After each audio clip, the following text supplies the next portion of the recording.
Bien, bonjour à toutes et à tous. Soyez les bienvenus dans ce nouveau direct qui est organisé par la Fondation UVED dans le cadre du MOOC sur l'océan au cœur de l'humanité. Alors cet événement, déjà, est le dernier d'une programmation, de la programmation 2025. Simplement, notez-le, un dernier rendez-vous sera proposé le 16 décembre. Mais de toute façon, je vous invite à retrouver dans la partie du cours qui est intitulée Direct aussi bien les informations pour ce prochain rendez-vous que l'ensemble des enregistrements des précédents événements. Aujourd'hui, nous avons le plaisir d'accueillir Éric Foulquier, qui est enseignant-chercheur à l'Université de Bretagne occidentale et qui va nous parler d'un thème qui est celui de la transition écologique d'un secteur en particulier. Ce secteur, c'est celui du transport maritime. Alors, pour rappel, ces directs se composent d'une présentation, 30-35 minutes environ, puis d'un temps d'échange, une vingtaine de minutes, sur la base de questions que nous vous invitons à poser à l'intervenant en utilisant le fil de discussion de ce webinaire. Ma collègue Delphine et moi, bien, nous relayerons ces questions à notre intervenant. Mais entrons dans le vif du sujet. Éric Foulquier, bonjour. Bonjour. Alors, merci d'avoir accepté de participer à ce direct. Je vais vous présenter rapidement. Vous êtes maître de conférence en géographie à l'Université de Bretagne occidentale. Vos travaux portent sur les questions de conflictualité dans les ports de commerce et depuis quelques années, vous vous intéressez aux questions de transition écologique, en particulier celles qui sont liées à la décarbonation. Donnons un exemple. Depuis 2016, vous contribuez activement aux travaux menés dans le cadre de l'Observatoire Homme-Milieu Littoral Caraïbes sur les interactions entre circulation maritime, fréquentation portuaire et inégalité environnementale, et ce, à l'échelle des Caraïbes. Alors, pour être précis et tout à fait précis et complet dans cette présentation, je rappelle que vous êtes intervenu dans ce MOOC sur le thème du tournant environnemental du transport maritime. Vous allez certainement reprendre certains éléments et puis en approfondir d'autres. Voilà, chères auditrices, chers auditeurs, je vous invite à bien vouloir couper vos micros. Je crois que tout est bon. Eric, tout est prêt à présent pour vous écouter. Je vous dis à tout à l'heure pour le temps d'échange. Merci. Merci Vincent pour cette présentation. Je compléterai juste parce que effectivement depuis quelque temps, je mène avec une collègue ici sur Brest qui s'appelle Gaëlle Guéguin, qui est juriste, une chaire transition portuaire et maritime, donc qui est plutôt centrée sur les questions de ports décentralisés. Et donc il y aura une partie de mon propos qui va concerner les ports décentralisés parce que on n'en parle pas si souvent que ça. Et c'est intéressant. Alors, vous avez compris aussi que je vais, dans le cadre du MOOC, j'avais beaucoup parlé de bateaux et de transport maritime. Et là, je vais plutôt focaliser en complément sur effectivement l'interface finalement terre-mer que sont les ports et comment finalement tout ce tournant environnemental, comment il peut se jouer, en tout cas comment il peut se penser dans ce que j'ai appelé les socio-écosystèmes portuaires. Et leur donc écologisation qui sera la thématique que je vais aborder dans ces 30 minutes. Voilà. J'espère que, j'espère que vous m'entendez bien. Et donc, je commence. Oui, tout est Alors, bon, Eric. Je vous le tout est bon. confirme. Très bien. Alors, la première question, c'est que quand on parle d'écologie portuaire, déjà d'emblée, il y a certaines confusions qui peuvent être créées. Il y a trois exceptions possibles, hein. C'est-à-dire que soit, quand on parle d'écologie portuaire, on parle des caractéristiques écologiques d'un écosystème qui est très anthropisé, puisque par définition, un port, c'est un espace anthropisé. Soit on parle du coup de la transposition, de la durabilité dans ces espaces industriels, en gros ce que j'ai appelé l'écologisation. Et troisième acception possible, c'est l'analyse, et ça c'est plus en écologie humaine qui est née dans la pensée scientifique, c'est ce qu'on a, enfin, dans les années 30 aux États-Unis, c'est ce qu'on appelle l'école de Chicago, hein, a commencé à intégrer en fait toutes ces connaissances en fait des sciences écologiques dans les sciences humaines et sociales. Et donc, selon cette acception, c'est plutôt l'analyse d'un système de flux, donc plutôt d'un métabolisme, en fait, hein, qui comprend celui du port, mais aussi celui de la ville, et surtout celui de la ville. Alors, d'emblée, il y a deux choses qu'il faut bien ne pas confondre, c'est-à-dire l'écologie portuaire, qui relève plutôt effectivement d'un système métabolique, et puis l'écologisation portuaire, qui relève plutôt d'un processus de transition, hein, de changement de mode d'exploitation, mode d'opération, en fait, en tout cas de ces espaces. Alors, je vais rappeler quelques éléments de contexte et effectivement, ça va reprendre un certain nombre d'éléments du cours pour peut-être se resituer. Alors, écologie portuaire, c'est ce que j'ai dit, hein, trois faisceaux de pensée en SHS, soit l'écologie industrielle, soit l'écologie politique dans les milieux urbains, soit l'écologie sociale. En tout cas, l'écologisation portuaire porte trois problématiques majeures, de mon point de vue, hein. D'abord, la première, c'est celle des relations avec le territoire, c'est-à-dire le port et ses impacts, mais aussi bah, le port comme ressource pour la ville, hein.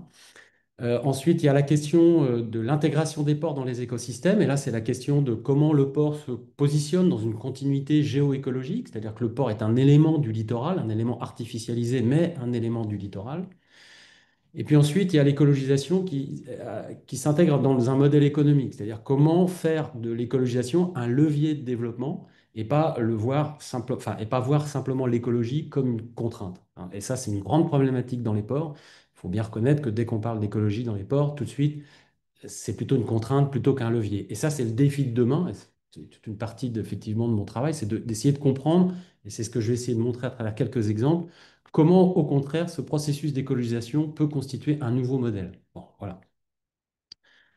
Alors, quelques rappels, donc les ports, bah, ce sont un ensemble de mutations, hein. Le port s'adapte en permanence. En fait, le port est un outil, hein, c'est pas un objet qui vit par lui-même, hein.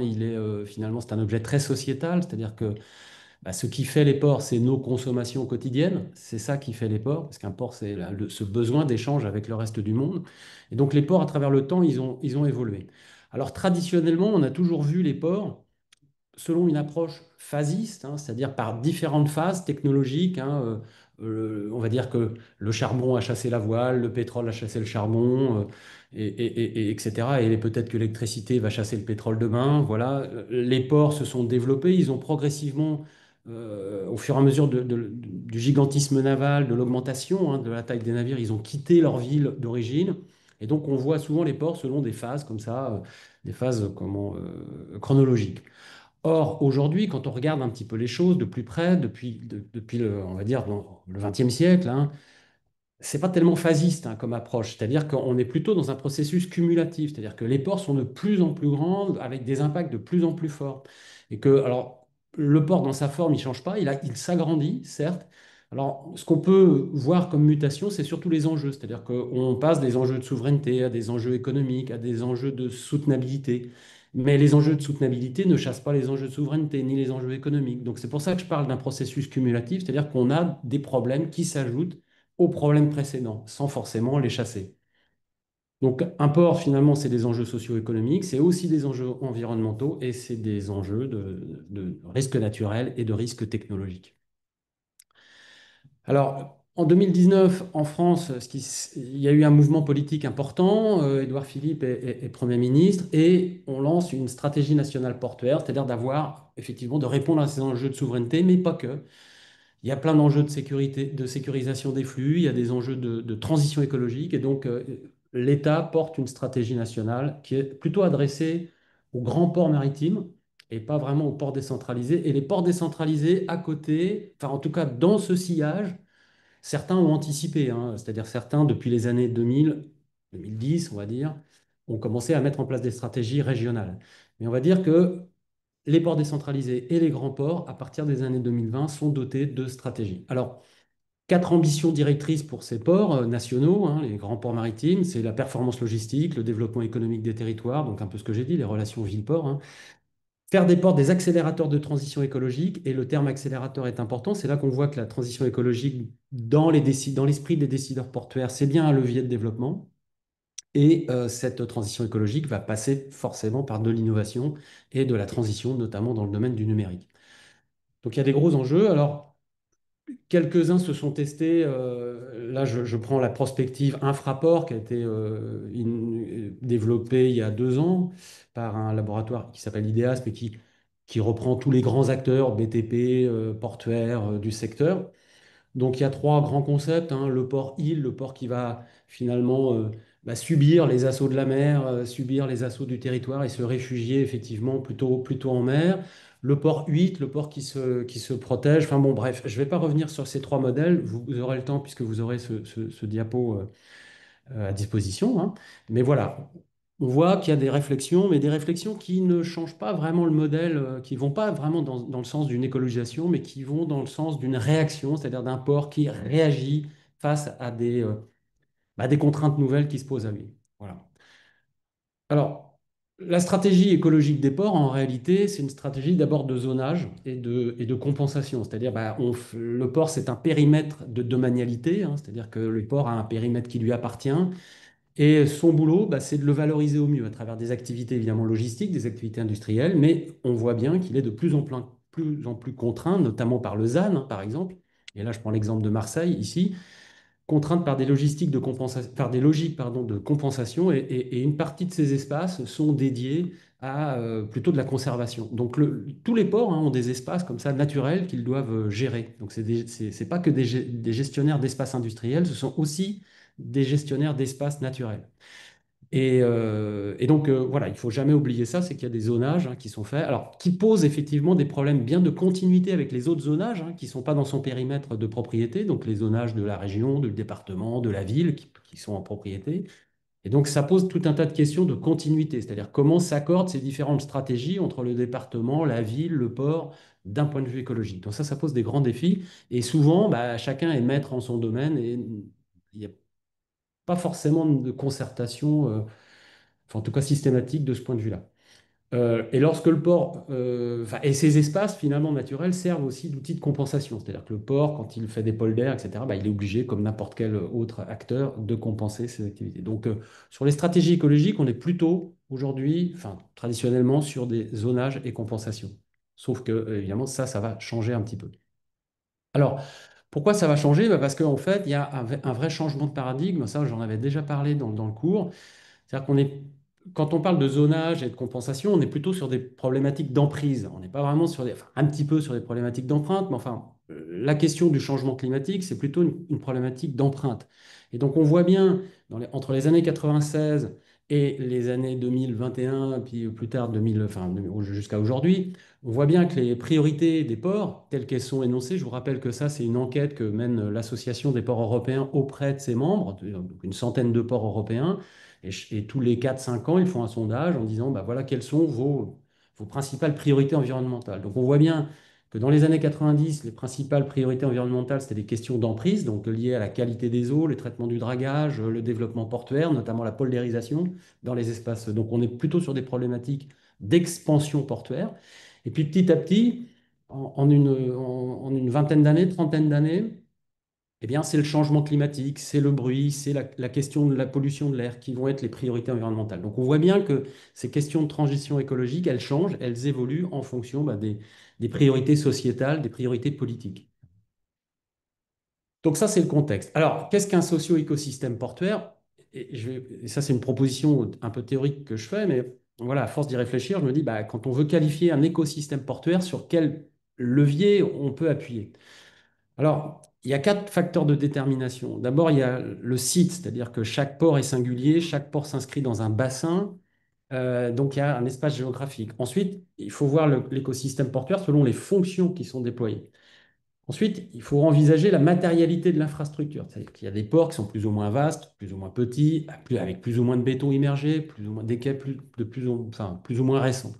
Et puis enfin, il y a l'empreinte géopolitique. Donc pour moi, le socio-écosystème portuaire, il s'appuie sur ces quatre facteurs. Et eh bien, ces 4 facteurs rappellent chaque port à sa singularité géohistorique. C'est-à-dire que c'est difficile de dire, d'avoir qu'il y a une écologie portuaire. En fait, il y a des écologies portuaires qui sont fonction des contextes et des trajectoires en fait, de chaque port. Alors je vais revenir en détail sur ces 4 facteurs. D'abord, le site, le premier facteur. Ça, c'est un extrait d'un ouvrage d'un collègue canadien, Jean-Paul Rodrigue, voilà, qui dit voilà, il y a 8 configurations possibles. Donc il y a des ports qui sont dans des deltas, dans les marges de delta, le long des rivières, dans une baie, près d'un estuaire. Bon, enfin, je ne vais pas refaire les 8 modèles, mais enfin, globalement, on a des configurations géographiques très très différentes qui sont insérés dans des bassins donc hydrographiques très différents, qui sont eux-mêmes dans des régimes bioclimatiques. Il y a des ports tropicaux, des ports septentrionaux, des ports de zones tempérées, des ports de façade ouest, de façade est.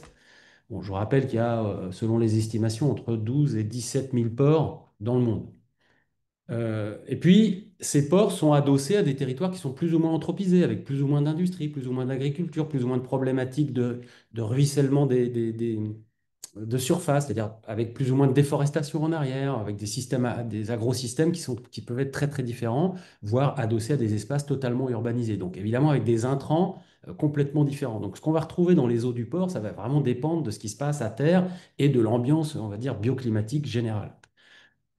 Donc déjà, ça introduit une première complexité. Ensuite, les fonctions portuaires. Donc, l'écologie d'un port et sa qualité écosystémique va dépendre évidemment étroitement de ses fonctions. C'est-à-dire qu'un petit port qui a très peu d'activité va avoir moins d'impact qu'un grand port avec beaucoup d'activité. Ça, c'est la première logique. Cette intensité des activités, elle ne se joue pas qu'au port, elle se joue aussi dans les espaces nautiques. C'est-à-dire que là, je vous ai mis une carte qui est très moche, hein, mais que j'ai prise sur le site européen. C'est une carte voilà, qui n'est pas de moi, hein. Je ne dis pas que j'aurais pu faire plus jolie, mais enfin bon, celle-là, elle est quand même un peu particulière. Mais c'est tous les sites, et ça, c'est assez intéressant, il ne faut pas oublier ça, c'est qu'un port n'existe que par le dragage. C'est-à-dire que s'il n'y a pas de dragage, il n'y a pas de port. Or, ça, c'est un site qui vient de l'Europe, hein, qui recense tous les sites qui sont dragués sur le continent. Et on voit, on a un continuum complet, hein, ce que j'ai appelé moi un continuum de pelletage. C'est-à-dire qu'on a toute la côte pratiquement est draguée, quoi. Donc on a des écosystèmes qui sont évidemment très perturbés par toutes ces activités. Donc évidemment, la question du dragage fait l'objet de multiples suivis écologiques, hein. C'est pas n'importe comment. D'ailleurs, c'est de plus en plus contraint. D'ailleurs, qu'est-ce qu'on fait de ces résidus de dragage? On ne peut plus les jeter en mer, donc il faut les traiter à terre, surtout quand ils sont contaminés. Alors, fort heureusement, ils ne sont pas tout le temps contaminés. Enfin, ce sont des sédiments qui sont difficilement valorisables. Donc, mais ça vous donne l'importance de ces gestes, c'est-à-dire qu'il ne faut pas voir le port comme un seul objet géographique ancré sur son quai, quoi. Il y a des projections, évidemment, de l'activité portuaire bien au-delà, hein, des quais. Donc ça, c'était l'exemple du dragage. Autre exemple, bah, voilà, quand un port comme le port de Hambourg est un très, très grand port minéralier, bah, quand on trafique ce genre de produits, bah, il y a des chances qu'il y ait une partie de ces produits, même s'il y a beaucoup d'attention qui sont portées sur l'absence de rejet, ben voilà, on a le port est plus ou moins émissif, on va dire. Puis ensuite, troisième point, c'est le schéma avec les petites bulles, là. C'est issu d'un travail d'un collègue américain, je crois, Ian Davidson, qui dit bah, ça c'est sur les invasions biologiques. Et donc, plus un port reçoit de bateaux, bah, évidemment, plus il va être sujet aux invasions biologiques. Sauf que cette propension à recevoir en fait comment, des animaux, des bêtes étrangères en fait, hein, qui viennent d'écosystèmes étrangers, eh bien, elle va dépendre aussi de la taille des navires et de la forme des bateaux et du type de navire, puisque à chaque type de navire, on va avoir des types de fréquentation, ils vont venir de plus ou moins loin, etc. Donc on voit déjà que sur ces seules fonctions entre fréquentation, forme du port, type d'activité, on a déjà une grande complexité de possibilités en termes d'écologie et en tout cas d'anthropisation du milieu portuaire. Ensuite, troisième aspect qui me paraît intéressant à souligner, c'est sur la matérialité de l'infrastructure. C'est-à-dire, on a un port, c'est des digues, c'est des emprises, c'est de l'artificialisation. Et donc, on a des emprises qui sont très anciennes, des emprises avec des matériaux très différents, entre voilà, des enrochements où on va pouvoir avoir des animaux qui vont se réfugier dans les infractuosités de la roche, eh bien, là où on a du béton, ça va pas être la même chanson. Donc, en fait, en fonction du type de matière et du type de construction, on va avoir des écologies qui vont s'établir ou pas, ou de manière très, très différente. Pareil, on a des ouvrages qui sont très neufs, très récents, et on a des ouvrages qui sont très anciens. On a des digues qui datent de 2000 ans. Donc, comment les écosystèmes se sont adaptés? Il y a des travaux, par exemple, aujourd'hui qui sont faits sur le bruit, et donc l'impact du bruit dans les écosystèmes, et on voit qu'il y a des écosystèmes qui s'adaptent en fait au bruit. Ils s'adaptent au bruit. Là où les écosystèmes ne s'adaptent pas, c'est lorsque le bruit est soudain, violent et pas fréquent, en fait. Mais quand il est fréquent, en fait, on a voilà, les animaux qui supportent pas le bruit bah, s'en vont et ceux qui restent bah, s'adaptent. Donc on a voilà l'antériorité aussi, elle est très importante dans le façonnement en fait écologique du port. Et puis ensuite, toujours dans cette matérialité, il y a les dynamiques internes, c'est-à-dire que si on est en permanence dans des travaux, dans de la maintenance, bah, on va avoir en permanence du dérangement, etc. Donc dans la dynamique interne de travaux de maintenance du port, on va avoir aussi là, des impacts écosystémiques. Enfin, il y a l'empreinte géopolitique, c'est-à-dire la façon dont est gouverné le port et la façon dont il est perçu hein, localement, mais elle va influer évidemment sur sa trajectoire écologique. Donc les régimes de gouvernance, ont un impact. Par exemple, si je prends, et ça je l'avais évoqué, il me semble, dans le tournant environnemental, c'est-à-dire que le modèle du landlord port, lorsque le port fonde son modèle économique sur sa propriété foncière, c'est-à-dire sur la valorisation de son foncier, c'est-à-dire que sa richesse n'est plus tellement sur le trafic en lui-même, mais sur la valeur de ses terrains, donc qui dépendent évidemment de l'intensité des trafics, la valeur des terrains qu'il va louer en fait à des opérateurs privés. Ça, c'est le modèle du port propriétaire foncier, hein, le modèle du landlord port, qui est le grand modèle de gestion portuaire qui domine à travers le monde. Eh bien, plus un port a des terrains, plus il a de chances d'avoir des revenus. Alors, c'est le cas, là, je vous ai pris cet exemple de Puerto Limón, qui est un port au Costa Rica, qui a construit entre 2015 et 2025 un deuxième port, en fait, à côté du port ancien, qui est un port qui a été concédé à la société Maersk, hein, donc, et qui a perturbé complètement le régime hydrosédimentaire de la zone, et donc avec un certain nombre d'impacts, puisque au pied de ce terminal, on avait des villages de pêcheurs qui sont obligés de délocaliser aujourd'hui, puisqu'en fait, eh bien, la mer recule à cause du processus érosif. Donc on voit bien que en fonction du régime de gouvernance, on va avoir des prises de décision qui vont être différentes, et donc une plus ou moins sensibilité en fonction des pays. Évidemment, nous, dans les pays en Europe, on peut dire qu'on a une sensibilité écologique quand même relativement forte, mais ce n'est pas le cas de tous les pays du monde. Même dans un pays comme le Costa Rica, qui est en pointe en matière de gouvernance écologique, eh bien, on voit que la souveraineté portuaire l'emporte, hein, sur ces enjeux, puisque là, il s'agit effectivement de construire un terminal conteneurisé, donc de reconnecter le pays, enfin de le connecter, de le connecter correctement au système d'échanges mondiaux, quoi. Donc voilà, et c'est le poids un autre exemple de cette empreinte géopolitique des régimes de gouvernance, c'est le poids politique des régimes juridiques. C'est-à-dire que aujourd'hui, au sens de l'Organisation maritime internationale, chaque port doit être garant du contrôle, du respect des normes. C'est ce qu'on appelle le port state control, c'est-à-dire que le port doit mettre en moyen, enfin doit mettre en œuvre les moyens de contrôler les navires qui arrivent sur ces quais. Donc en termes de respect du droit du travail, de respect des normes d'exploitation des navires, etc. Et quand on regarde, alors là, j'ai pas mis les chiffres, hein, c'est vrai que j'aurais pu les mettre, mais quand on regarde les différents niveaux d'inspection des navires en fonction des pays, il y a des fortes variations en fait, hein. Il y a des pays qui contrôlent beaucoup, il y a des pays qui contrôlent beaucoup moins. Donc on voit bien qu'il y a des inégalités, en tout cas des disparités en fonction des pays. Donc c'est pour ça que j'ai appelé ça l'empreinte géopolitique. Alors, ensuite, bien, le processus d'écologisation, c'est-à-dire finalement, bon, bah voilà, on a un peu qualifié qu'est-ce que pourrait être une écologie portuaire, et est-ce que cette écologie portuaire, enfin, est-ce que ces ports finalement sont sur une trajectoire écologique? C'est ce que j'appelle le processus d'écologisation. Alors cette notion d'écologisation, pour moi, elle a été assez bien définie par un collègue qui s'appelle Marc Mormon en 2013 et qui dit, voilà, la notion d'écologisation, c'est une prise en compte, hein, des problématiques environnementales dans tout ce qui est politique publique, voire dans les pratiques professionnelles. Alors, moi, je vais un petit peu au-delà, c'est-à-dire que je pense que l'écologisation, c'est plus qu'une simple prise en compte. C'est une intégration. C'est-à-dire que pour moi, l'écologisation, c'est le fait d'intégrer complètement l'écologie, les questions environnementales dans les modèles économiques, dans les modèles politiques d'exploitation en fait des objets économiques, hein, tels que sont par exemple les ports. Donc, il faut peut-être aller un petit peu plus loin qu'une simple prise en compte. Et que, évidemment, quand on dit voir dans les pratiques professionnelles, bah, je pense que c'est pas simplement que dans les politiques publiques, c'est aussi dans les stratégies économiques et dans les pratiques, voilà, économiques des entreprises. Alors, je vais prendre quatre points qui vont me permettre de développer cette idée d'écologisation. La première chose, c'est l'insertion géographique. C'est-à-dire que une des questions, c'est, je l'ai dit dès le départ, c'est la relation ville-port, c'est la relation avec le territoire. Donc là, on peut regarder les trajectoires d'écologisation des ports à travers ce qu'ils mettent en œuvre en termes d'intermodalité, de ferroutage, de fluvial, de gestion de l'acceptabilité et de rapport qu'ils ont avec leur territoire. Alors j'ai pris quelques exemples. Par exemple, 7, là, on voit bien ici cette photo. Eh bien, on voit une ligne de train qui part vers la ville, et puis cette ligne de train, elle dévie vers la gauche. Pour moi, j'espère que c'est dans le même sens pour vous.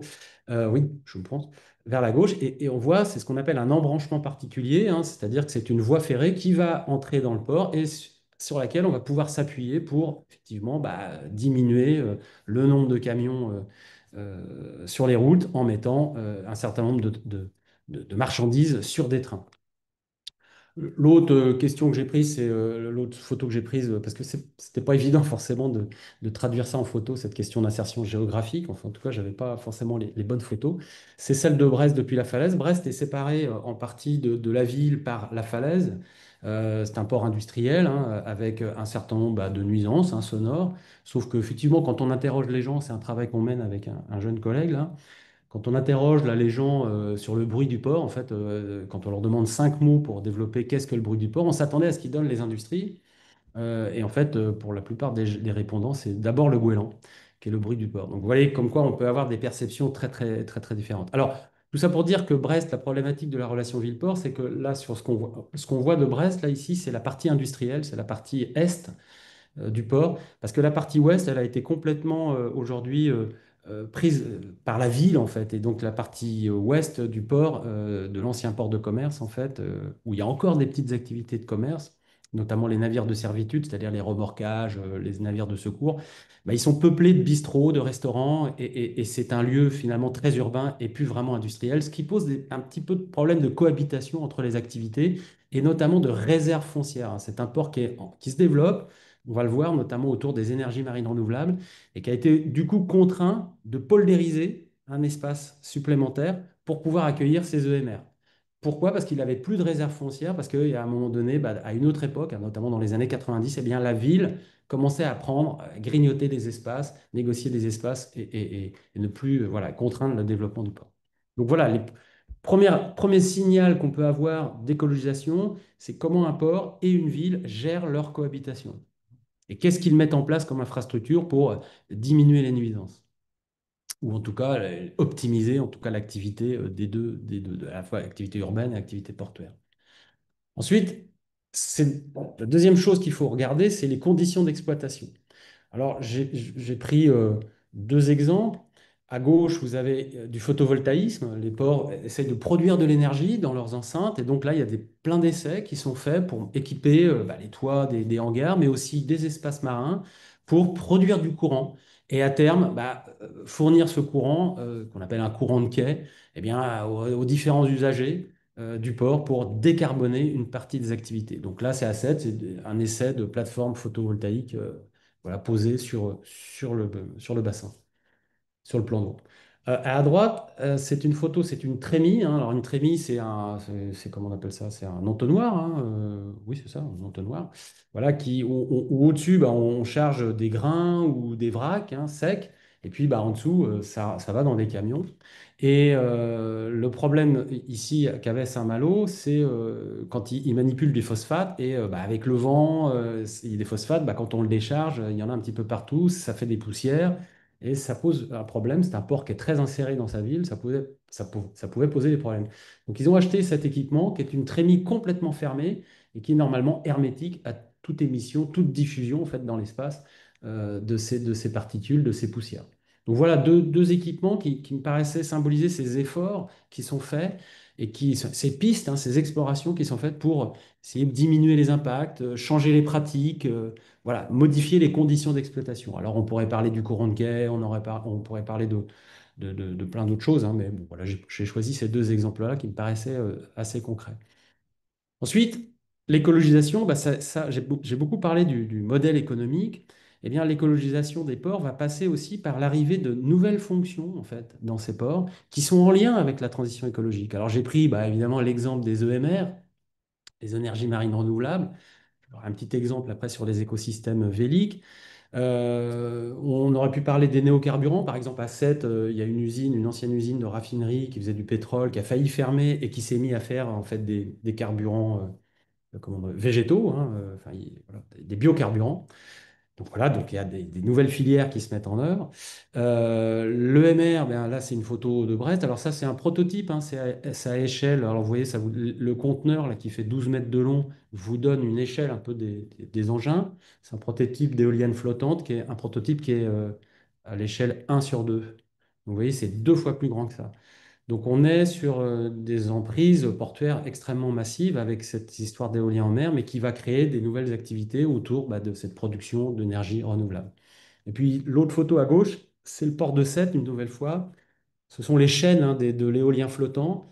alors qui pose un problème. Alors voilà, ça c'est un paradoxe, c'est-à-dire que je suis en train de parler d'écologisation, mais en fait c'est un gros paradoxe, c'est-à-dire que ces chaînes pèsent effectivement chaque maillon là sur certaines chaînes, ça peut peser pratiquement une tonne. Vous voyez, quand on a des chaînages comme ça pèse extrêmement lourd sur les quais, et donc c'est ce qu'on appelle la problématique de descente de charge, c'est-à-dire qu'il faut renforcer les quais. Et donc cette histoire de transition écologique, elle est paradoxale, c'est-à-dire qu'à la fois on va aller chercher bien, des nouvelles fonctionnalités, des nouveaux leviers de développement à travers ces activités. Ces activités bah, vont dans le bon sens puisque c'est pour développer les énergies renouvelables, mais en même temps, ça appelle une consolidation, voire de nouvelles infrastructures pour les accueillir. Donc, encore une fois, des gestes d'artificialisation. Donc, vous voyez, ce processus d'écologisation, il faut vraiment le mettre entre guillemets. C'est un processus qui est extrêmement complexe et qui n'est pas, voilà, c'est pas encore des ports qui sont complètement ouverts. Et je ne sais pas si ça sera possible de le faire. Alors, deuxième exemple sur ces néofonctionnalités, le Vélic, hein, qui fait rêver effectivement à peu près tout le monde, hein. L'idée du Vélic, c'est effectivement d'avoir des bateaux qui sont propulsés majoritairement par le vent, donc des navires à voile. Alors, on a tout un tas d'exemples, hein. Je pense à Transoceanic Wind Transport, TOUT, je pense à Grancel, là, c'est un navire Grancel à Saint-Malo. Alors, un des problèmes du Vélix, c'est que c'est une transition, enfin en tout cas une écologisation qui est pensée très dans le maritime, mais qui n'a pas été beaucoup pensée dans le portuaire. C'est-à-dire que comment ces cargos s'intègrent dans des logistiques, dans des systèmes logistiques qui ont été pensés jusqu'à présent pour les grands conteneurs, pour les très grands navires. Or, eux, ces navires sont plutôt petits, avec des volumes très restreints. Et donc, leur intégration dans le modèle économique portuaire, elle n'est pas évidente. Pourquoi je dis ça? C'est parce qu'en fait, tout le modèle économique portuaire, il est fondé sur le volume. C'est-à-dire la taxation et toute la richesse, toute la création de valeur ajoutée, elle est liée à la quantité de marchandises débarquées. Or, le modèle du cargo vélique, il est à l'inverse, c'est-à-dire un transport décarboné, mais sur des toutes petites quantités. Et donc, il va falloir inventer un modèle de tarification pour accueillir en fait ces navires dans les ports. Alors, j'ai pris cet exemple de Saint-Malo parce que ça me semble un des plus avancés de ce point de vue-là, dans cette réflexion de comment intégrer finalement cet écosystème du Vélic qui est relativement nouveau. Je rappelle que le conteneur, quand il est inventé, c'est une innovation majeure. Aujourd'hui, ça paraît dingue de dire ça, mais à un moment donné, personne ne connaissait le conteneur. Et le conteneur, aujourd'hui, il est partout, dans tous les ports, il est partout. Donc, il s'est imposé, il est rentré dans un écosystème qui s'est adapté à lui, et il y a toute une filière maintenant logistique conteneurisée. Eh bien, j'ai l'impression qu'on est pareil dans le Vélix, c'est-à-dire qu'on est face à une innovation majeure et qui va appeler bah, une intégration économique, logistique dans un écosystème portuaire ancien qui est actuellement pas vraiment fait pour l'accueillir. Alors, j'ai pris cet exemple de Saint-Malo parce qu'il me semble que là, du coup, ils sont assez pionniers. C'est-à-dire que certes, des bateaux véliques dans les ports, bah, on en voit maintenant de temps en temps, mais par contre, des hangars dédiés aux véliques, à ma connaissance, il y a qu'un Saint-Malo qui en a. Et donc ça, c'est vraiment assez nouveau, c'est-à-dire bah, c'est ça que j'appelle l'intégration portuaire, c'est-à-dire bah, créer des espaces dans les ports qui sont dédiés à ces logistiques véliques, de la même manière qu'on a dédié, il y a quelques dizaines d'années maintenant, des espaces aux conteneurs dans les ports. Donc, vous voyez, c'est ça là, que j'appelle une néofonctionnalité autour de l'écosystème vélique. Alors, quatrième point, c'est la nature des trafics. Ce qui est intéressant aussi, autour des activités de recyclage, on nous demande de trier nos déchets, on essaye de créer des filières. Et bien, bah, dans les ports, on a ces filières qu'on voit apparaître, hein. Alors, j'ai mis cette photo des différents broyats, des broyats de pneus, des broyats de bois à Lorient. Voilà, c'est une activité assez forte à Lorient. Alors, si elle est forte à Lorient, et c'est pour ça que j'ai mis en contraste ici les objectifs de résultat 2025 du port d'Aropa. Aropa, c'est cette fusion des ports entre Le Havre, Rouen et Paris. Parce qu'à Lorient, bah voilà, Lorient, vous êtes sur 2 millions de tonnes de trafic. Au Havre, on est pratiquement sur 100 millions de tonnes. Donc, autant ces broyats, ces activités autour des matières, ce qu'on appelle les matières premières secondaires, hein, issues du recyclage, ont une importance assez stratégique à Lorient, par effet relatif.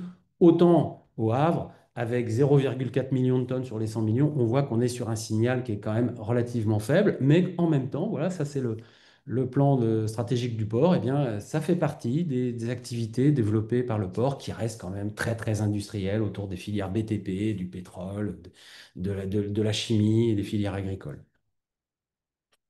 Alors, cinquième point, et j'arrive à la fin de mon propos, j'aurai quelques diapos de conclusion après, c'est la question de la gouvernance. On y revient. Pour moi, effectivement, quelle est la place des questions écologiques, environnementales dans la responsabilité sociale et environnementale, dans l'organigramme du port, dans son plan stratégique? C'est fondamental. Aujourd'hui, et ça c'est un travail que j'aimerais bien mener, c'est d'analyser en fait tous les organigrammes des ports et de voir où se situe la division environnementale. Alors, actuellement, il ne faut pas rêver, hein. La division environnementale, le département environnement, il est souvent lié à des questions d'hygiène, sécurité. C'est souvent très féminisé. Et donc, c'est vraiment un monde à part, quoi, la question environnementale. Le cœur de l'organigramme, il est sur l'exploitation commerciale, éventuellement sur la gestion foncière, etc. L'environnement a une place, évidemment, dans ces organigrammes, je dirais pas marginale, mais elle n'est pas forcément intégrée au modèle économique. On voit encore que ces organigrammes témoignent, en fait, que la question environnementale reste encore une contrainte et pas forcément un atout, hein. Il faut faire avec. Mais voilà. Alors, en termes de conclusion, je vais vous proposer une petite exploration empirique qu'on a menée avec les collègues justement dans le cadre de la chaire. On s'est intéressé aux ports décentralisés français, dont on ne parle pas beaucoup, hein, ces ports décentralisés, et on s'est dit, bah voilà, selon le modèle que je viens de vous présenter, c'est-à-dire sur ces 5 points, est-ce qu'on peut regarder chaque port? Alors, il y a une trentaine de ports décentralisés en France. Où est-ce qu'ils en sont finalement sur ces 5 points? Est-ce qu'ils ont engagé des choses? Alors, ça, c'est le résultat du travail, c'est-à-dire que bah, voilà, j'ai pris mes 5 indicateurs et j'ai coché des croix, oui, non, finalement, j'ai mis quelques petites notes, voilà ce qu'ils ont fait, chaque port, voilà, Port-Vendre, Bayonne, Port-la-Nouvelle, Sète, Caen, Dieppe, voilà, tous ces ports-là. Après, quand on fait alors après, on a appliqué ce qu'on appelle une petite matrice de Bertin. J'aime bien sortir cette matrice. C'est un peu vieillot, mais c'est toujours assez efficace, hein. Bertin, c'était un géographe, enfin, cartographe des années 70, ouais, c'est ça, ouais, des années 70, et qui avait mis en place une petite méthode. Bon, je ne vais pas refaire la méthode, mais bon, globalement, quand on analyse ça, on peut faire des catégories. Donc, on voit qu'on a finalement dans ces ports décentralisés face à la transition écologique, eh bien, 3 types de ports, 3 types de situations. D'abord, on a des ports qui n'ont que des problématiques enfin, d'insertion géographique, en tout cas qui n'ont manifesté que des stratégies autour de cette question-là. C'est ce que j'ai appelé la famille des ports encastrés. C'est-à-dire ce sont des ports qui sont soit dans des problèmes de cohabitation, soit dans des problèmes d'extension, et donc qui sont dans un rapport avec leur ville et qui sont empêtrés là-dedans, et qui n'ont pas développé les trois autres choses, c'est-à-dire les néofonctionnalités, hein, et le EXP, je ne sais plus les... Enfin bon, c'est la quatrième composante que j'ai développée tout à l'heure. Alors ensuite, on a les ports qui ont deux de ces 4 composantes, donc ce que j'ai appelé les ports concernés. Souvent, c'est autour des EMR, des choses comme ça. Et puis ensuite, on a les ports qui sont véritablement, on peut dire, engagés. J'aurais peut-être pu le mettre entre guillemets, parce qu'engagé, c'est un terme assez fort. Enfin, en tout cas, qui couvrent au moins 3, voire voilà, 3,5, hein, des quatre grands indicateurs que j'ai évoqués, sachant que là, dans cette étude-là, on n'a pas pris en compte la gouvernance, puisqu'on n'avait pas encore réalisé cette analyse des organigrammes. Voilà. Donc voilà un petit peu la situation. Donc ça permet en fait de caractériser en fait ce processus d'écologisation à travers des indicateurs. Ça permet de faire des états des lieux, de faire un véritable observatoire en fait de la transition portuaire. Et ce qui sera intéressant de mener, c'est cette étude-là, de la mener, pas forcément chaque année, mais au moins tous les 2, 3 ans pour voir comment les choses évoluent. Alors, en conclusion, je prendrais voilà, là, du coup, l'engagement, je l'ai mis entre guillemets. C'est un engagement tout relatif, puisque je reviendrai sur ce que j'ai dit au tout début, c'est-à-dire qu'on est quand même dans des processus très cumulatifs, et je prendrai le cas de Toulon. Le cas de Toulon, en 2021, qu'est-ce qu'il fait? Il fait un raccordement ferroviaire, hein. Il met en place une liaison roulière, c'est-à-dire que l'idée, c'est d'accueillir des trafics de véhicules, mais de ne pas générer des trafics de camions derrière, et donc de mettre tous ces véhicules qui sont à destination du reste du pays, voire de l'Europe, eh bien, sur des trains. 2 ans plus tard, Il accueille MSC et Costa qui font de Toulon une tête d'escale. Donc on voit que là, c'est assez contradictoire. C'est-à-dire qu'on va augmenter la fréquentation avec des activités qui sont souvent remises en cause, en fait, pour des questions notamment de contamination de l'air, hein, puisque ces navires n'ont pas de courant de quai. Donc évidemment, 2021-2023, l'idée, c'est de créer du courant de quai, de développer du photovoltaïsme, donc de faire de l'investissement public pour répondre effectivement à ces questions de décarbonation. Et puis 2024, eh bien, c'est une nouvelle ligne qui se met en place vers l'île de la Corse, hein. Et donc, on voit bien que l'infrastructure se développe et et les activités se développent. Et j'en reviens à ce que je disais au départ, c'est-à-dire que bah, les questions d'écologisation, c'est peut-être aussi des questions de sobriété et à un moment donné de réguler un peu les activités et pas tout le temps être dans une trajectoire de gigantisme, de multiplication des capacités, des fonctionnalités. Et donc, cette histoire de la transition écologique dans les ports, elle est encore marquée par le cumulatif et pas forcément par un changement radical de modèle. Mais bon, faut pas désespérer. Et je vous remercie de votre attention. J'espère que j'ai tenu les temps. Alors, une double félicitation, Eric, déjà pour le temps et ensuite pour la clarté et le dynamisme de votre propos qui nous éclaire vraiment Très bien. sur voilà, cette trajectoire d'écologisation. Je pense que le message est très bien passé. D'ailleurs, beaucoup de questions arrivent. Je vais les regrouper. Je vais essayer Je vais, d'être. Là, je je vais m'adresse. allumer la lumière dans mon Ah bureau. oui, très bien. Et là, je m'adresse aux participants. Je vais essayer de relayer du mieux possible toutes les questions que vous posez. Alors Eric, on va commencer en douceur. Nombre de ports en France, y compris les territoires ultramarins que vous connaissez bien. Et puis je vais associer cette question à une rentrée un peu dans l'écologisation. Est-ce qu'il existe des labels, des éco-scores pour les ports au regard de leur simple, double, triple performance? Je ne sais pas combien il y en a véritablement. Est-ce qu'il y a des scores qui permettent de mesurer cela? Alors, la première question, c'est sur le nombre Pardon, de... le nombre de ports en fait à l'échelle nationale française, y compris Euh, les Outre-mer. bah, il y en a une quarantaine, puisque on a les grands ports maritimes, hein, le système des grands ports maritimes, qui sont des ports d'État. Donc là, on a Dunkerque, Le Havre, Rouen, Paris. On a après, dans l'ordre, c'est Nantes-Saint-Nazaire, La Rochelle, Bordeaux et Marseille, donc qui sont les grands ports maritimes. À cela s'ajoutent des ports autonomes, comme le port autonome de Strasbourg, de Mulhouse, donc des ports fluviaux. Mhm. Bon, donc ça fait une petite, voilà, un petit peu moins, enfin beaucoup moins d'une dizaine d'ailleurs, il y en a six, hein, grands ports maritimes. Et puis ensuite, il y a ces grands ports maritimes, dans cette famille-là, il y a tous les ports ultramarins, sauf le port de Saint-Pierre-et-Miquelon, qui est resté un port d'intérêt national, qui est une énigme de gouvernance, hein, mais pour différentes raisons, je ne vais pas revenir là-dessus. Donc le grand port maritime de Guadeloupe, de Martinique, de Guyane, de La Réunion et de Nouvelle-Calédonie et de Papeete, voilà. Et puis ensuite, à cela s'ajoutent les ports décentralisés, donc qui sont essentiellement métropolitains, donc hexagonaux, qui sont voilà, la trentaine que j'ai recensés, hein, qui vont de Nice, alors qui sont des systèmes de gouvernance très différents, eux. C'est-à-dire que Nice et Toulon sont des ports qui sont gérés par leur métropole. La plupart des autres sont générés, l'immense majorité sont gérés par des régions, sont des propriétés de régions, et quelques-uns sont propriétés de départements. Mais l'immense majorité, depuis la loi NOTRe de 2015, sont propriétés de régions.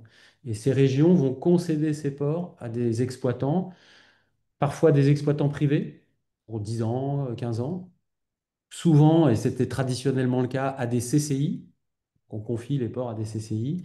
Et de plus en plus, on confie ces ports à des sociétés. C'est un mouvement de sociétisation, c'est-à-dire qu'on crée une entreprise ad hoc, dans lequel souvent la région est actionnaire, voire la métropole à côté, peut-être des fois des acteurs privés qui peuvent être actionnaires de ces sociétés portuaires et qui vont exploiter le port. Donc ça, c'est un nouveau modèle, c'est le cas par exemple à Calais, il y a une société, ce qu'on appelle la Société des ports du Détroit, dans lequel il y a même un actionnaire qui est le GPM de Dunkerque dedans. Et il y a des fonds d'investissement qui participent à cette société. Il y a évidemment la région, le département, la ville de Calais. Qu'est-ce qu'on a d'autre? Bah, en Bretagne, Brest est géré par une société, Brestport, qui a comme actionnaire majoritaire la région Bretagne, la métropole de Brest et la CCI. Voilà, il y a trois actionnaires. Lorient va être géré comme ça à partir de 2026. Et Saint-Malo est confié à une société privée, par exemple, qui s'appelle EDIS, qui est un gestionnaire d'infrastructures. Après, on a Sète, c'est pareil, c'est un EPIC, hein, qui a été créé à Sète. À Port la Nouvelle, c'est une sociétisation aussi. Donc, on a différents modèles de gouvernance sur ces ports décentralisés. Ce qui n'est pas le D'accord. cas des ports d'État, hein. Les ports d'État, il y a une gouvernance qui est très précise, fixée par la loi, et les ports d'État fonctionnent par concession, c'est-à-dire il y a une autorité portuaire avec un directeur de port qui est nommé par le Premier ministre, hein. Et cette autorité portuaire va louer ces différents espaces à des sociétés privées qui vont les exploiter à travers ce qu'on appelle des conventions de terminal, voilà, des concessions. Donc voilà. Donc je dirais en tout, je n'ai pas fait le compte exact, mais on va dire 40, allez, une bonne 45 ports. Voilà. La question d'un label ou d'un score, Ah oui, ou alors non, uniquement, voilà. ouais, alors, il y a un label qui est en train de se mettre en place à l'échelle européenne, qui a été importé du Canada, qui s'appelle Green Marine, qui a 13 indicateurs. C'est plutôt sur le volontariat, c'est-à-dire c'est plutôt branché sur le monitoring. C'est-à-dire qu'à l'heure actuelle, les labels dans les ports, c'est plutôt de dire oui, je suis en capacité de traiter mes déchets. Oui, j'ai mis en place un service environnemental. Vous voyez, on est plutôt sur de l'intention plutôt que sur de la réalisation. Donc c'est des modèles qui sont voilà, parce que alors, il faut bien reconnaître que quand même, et c'est sur ces labels, c'est intéressant, c'est que des fois, des problématiques écologiques, il n'y a pas de réponse. On n'a pas, on sait pas faire. Il y a des questions qui se posent. Limiter les invasions biologiques, c'est compliqué. C'est un porc, comment il fait? Il n'a pas de solution trop, à part traiter les eaux de ballast. Mais ce qui vient sur les coques, bah, il ne peut pas refuser d'accueillir le navire. Ou alors il faudrait laver le port bien avant son entrée dans le port. Donc, enfin, laver le bateau, pardon, bien avant son entrée dans le port. Donc c'est assez compliqué. Donc il y a des. Voilà, faut qu'il y ait des solutions, quoi. Et ça, c'est pas toujours évident. Donc voilà, oui, il y a ce label Green Marine qui se met en place. Après, dans les ports de plaisance, ils sont beaucoup plus avancés en termes de labellisation, hein. Ils ont des choses, mais parce que c'est un peu plus simple quand même dans les ports de plaisance que dans les grands espaces industriels. Donc sinon, non, il n'y a pas vraiment de label d'écologisation portuaire, en tout cas pas dans le sens où je l'ai développé, non. Alors, restons bien sûr sur la thématique de l'écologisation. Deux questions là. Est-ce que la directive, je ne sais pas si c'est une directive, mais omnibus de l'Europe, en gros, tout ce qui touche à la simplification, on en a beaucoup parlé autour voilà, du Green Deal. Est-ce que ça peut avoir un impact sur ce qui va se mettre dans les ports?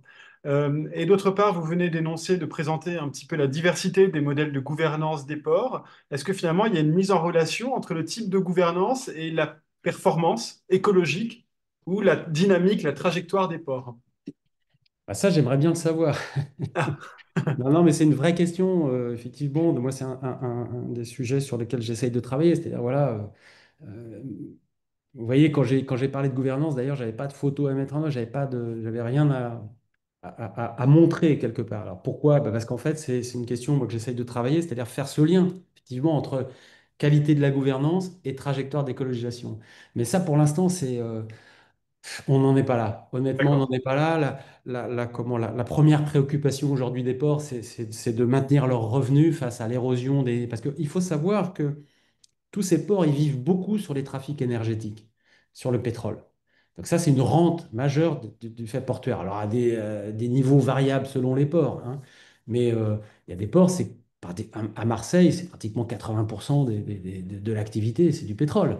Donc évidemment, quand on voit ces trafics s'éroder, en tout cas être plus ou moins condamnés, entre guillemets, condamnés, parce qu'on voit bien qu'on n'est pas prêt encore à- à arrêter cette consommation d'hydrocarbures, mais en tout cas, on voit qu'il y a un déclin qui est amorcé dans les ports, et donc ce déclin des trafics énergie correspond à un déclin des revenus.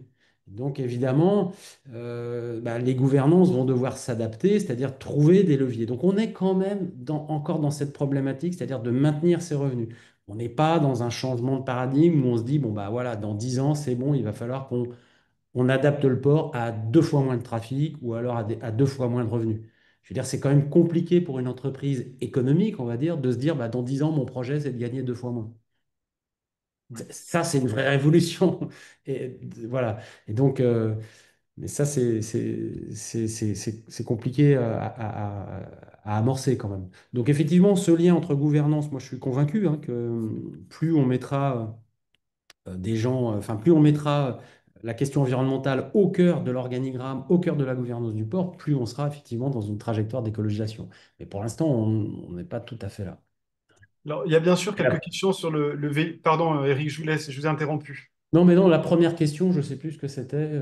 Mais c'était sur tout ce qui est simplification, des tricotages, comme on l'appelle parfois, de tout ce qui concerne les normes et les règles environnementales au niveau européen. Est-ce que ça peut avoir un impact ou là, c'est trop tôt, Ah difficile à bah, dire? alors, les ports, simplification, ils aimeraient bien. D'accord. Là, c'est pas le cas, hein. C'est extrêmement complexe, hein, voilà, un, un- moi, quand on interviewe quelqu'un, un responsable de port, quand on lui demande de définir ce que c'est qu'un port, la plupart du temps, lui, il va vous répondre c'est une somme de contraintes, hein, pour ne pas Oui, dire d'autres oui, termes. C'est-à-dire que d'accord. c'est extrêmement compliqué. Des normes, ils en ont dans tous les sens, hein, des normes, il y a de la police de l'eau, il y a de la police de la qualité de l'air, on va avoir de la sécurité, de la gestion du risque, marchandises dangereuses. Enfin, c'est une somme de normes. C'est incroyable, quoi. Et donc, ils ont quand même beaucoup, beaucoup de contraintes et donc on est loin, loin, loin dans les portes du choc de simplification. Je dirais que le seul domaine de simplification, c'est celui de la numérisation et de la dématérialisation de la documentation en fait de transit. C'est-à-dire qu'aujourd'hui, bah, les acteurs doivent rentrer dans des systèmes informatiques leurs informations, quand est-ce que leurs marchandises arrivent, sur quel bateau, comment ça va être dédouané. Et donc là, on a des systèmes de plus en plus intégrés qui facilitent un petit peu les choses et qui permettent d'optimiser un petit peu les flux.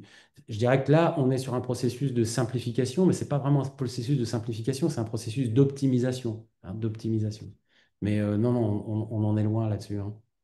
On va revenir sur le Vélic. Vous en avez parlé, vous en aviez parlé dans votre présentation. J'aurais deux questions à vous poser par rapport à ça. La première, vous avez dit un truc super intéressant. Vous avez dit le Vélic, finalement, ça a été pensé en termes de transport, pas en matière d'infrastructure portuaire. C'est bien ça? C'est Eric. ça, c'est ça. Et donc, ma première question, c'est, dans le cadre du Vélic, vous y avez répondu, en fait, mais c'est qui tire qui entre, d'un côté, on fait des navires de plus en plus performants, enfin, on l'espère en tout cas, et de l'autre côté, il y a des ports qui sont sur une écologisation. Est-ce que c'est le port qui va avoir une incidence, dans certains cas, sur la manière de fabriquer les navires, ou est-ce que c'est l'inverse? Donc, c'est un petit peu la première question. Et de l'autre côté, le Vélic, qui, pour l'instant, ne fait pas le poids, vous l'avez dit, en matière de passagers ou de marchandises. Euh, sur quelle trajectoire est-ce qu'on est? Qu'est-ce qu'on peut espérer à un horizon de 5, 10, 15 ans? Bah, moi, je vois que, bon, alors, il faut rappeler quand même les ordres de grandeur, hein. La navigation de commerce, c'est 60 000 navires. Donc aujourd'hui, si on a 10 cargos véliques dans le monde, c'est grand max. Donc on est quand D'accord. même sur un signal qui est très, très, très, très faible.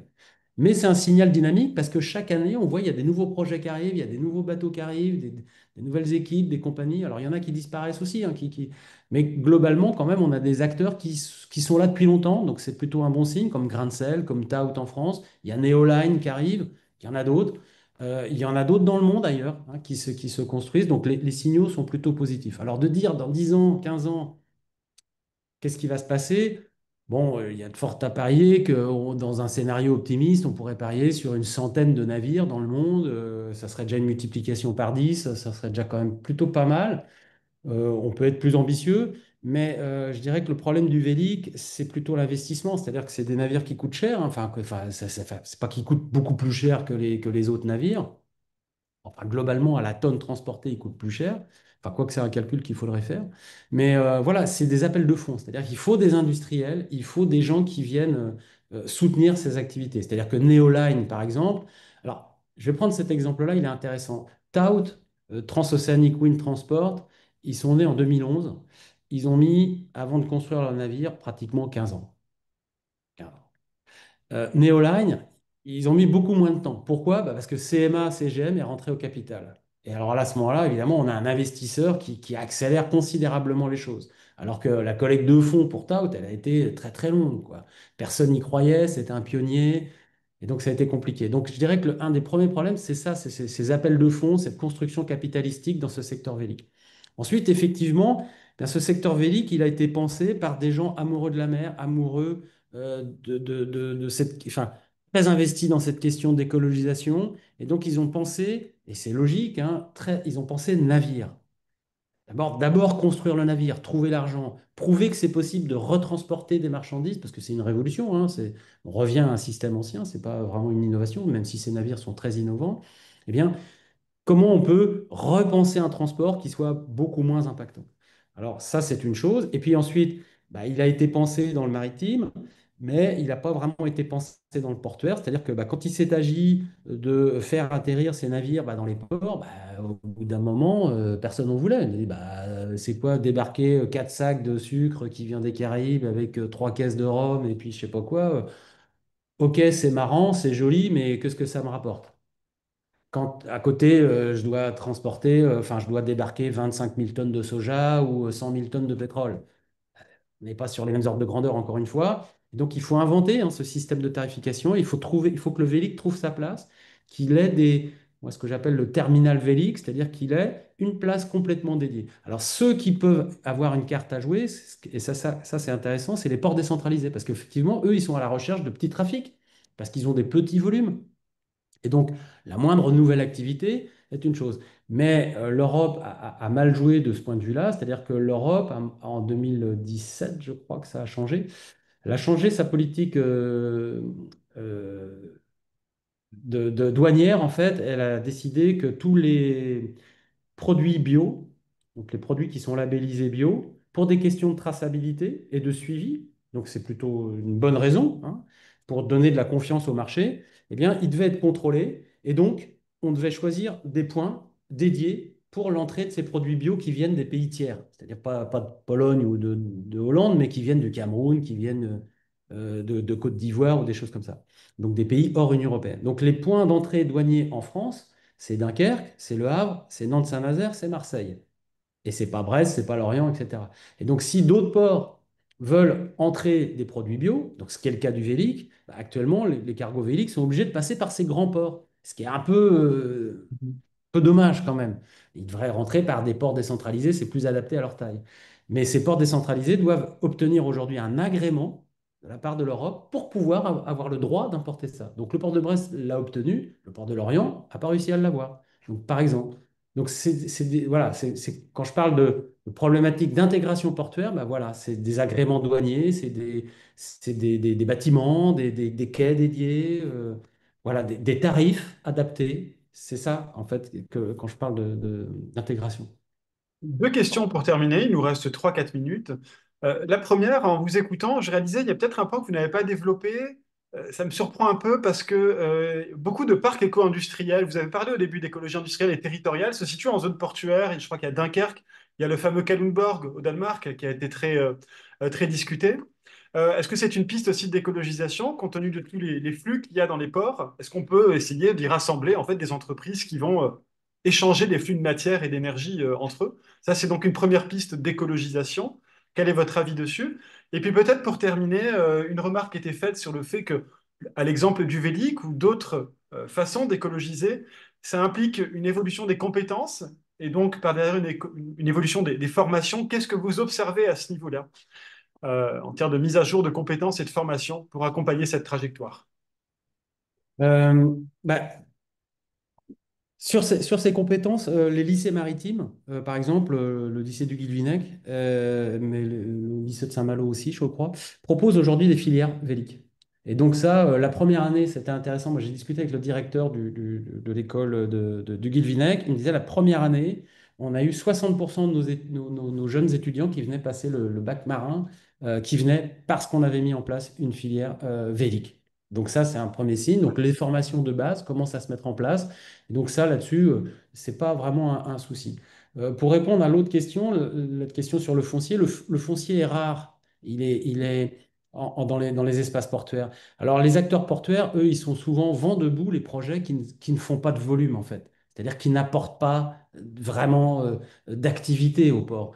Donc si vous mettez sur un port un, comment ça s'appelle je sais pas moi, un magasin Ikea ou une plateforme logistique Ikea, ça va être compliqué que cette logistique vienne par mer, hein. Il va falloir un peu les obliger à faire ça, quoi. Donc c'est tout ce rapport entre ces zones logistiques, ces espaces qu'on va mettre sur les espaces portuaires, leur relation avec le grutage, le porticage, avec l'arrivée de navires, en fait.